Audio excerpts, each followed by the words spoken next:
Alyam.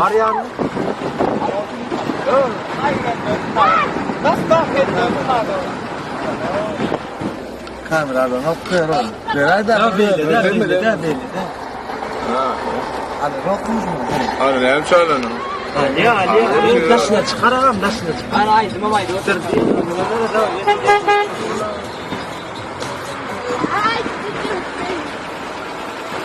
Dur tilayına çıkarayım ben de.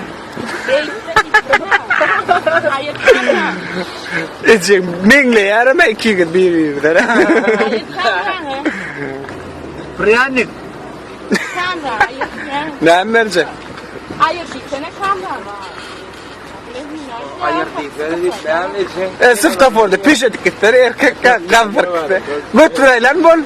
Hayır kanka. Oğlan hiç açık içinde değil mi ya?